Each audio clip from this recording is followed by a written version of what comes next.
तो फाइनली हम लोग माता रानी का पूजा कर लिए है और पूजा संपन्न हुआ। और हम चाहेंगे कि ऐसा ही माँ शारदे हम लोग के ऊपर और आप लोग के ऊपर हमेशा सदैव आशीर्वाद बनाए रखे। और देखिए हम लोग का पंडाल है, गांव में नहीं गया इस साल, दिल्ली में वो लोग माँ का पूजा किया है। तो हमारे संजय भाई है। और कैसे है जी? जय हो, जय माँ शारदे सब भाई को। और हम सब देखिए आज पूजा किए हैं यहीं पे अपने रूम पे, दिल्ली में। घर पे रहेंगे तो कोई बात नहीं, कहीं भी रहें। और पवन बाबा है जो अभी रक्षक सूत्र बांध रहा है मुन्ना को। आप सभी को सरस्वती पूजा एवं गणतंत्र दिवस का आपको ढेर सारी शुभकामनाएं। और लिख रखे का नहीं नहीं है आज, है ना? मुझे सब याद रहता है क्योंकि हम देशद्रोही नहीं हैं।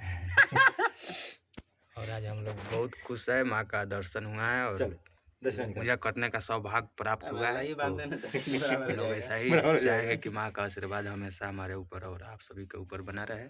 और देख सकते हैं आप, माता रानी है और यहाँ पे सब पूजा का सामग्री है।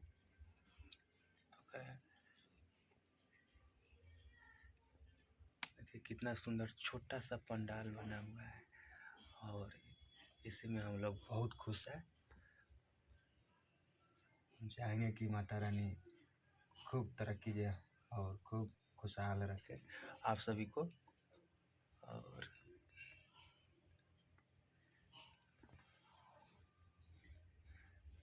हो गया, ठीक है। तो चलिए जाते जाते यही कहेंगे कि सब मेरे वीडियो को देखें तो ज़रूर आप सब माता रानी से आशीर्वाद लीजिए शेयर करके। और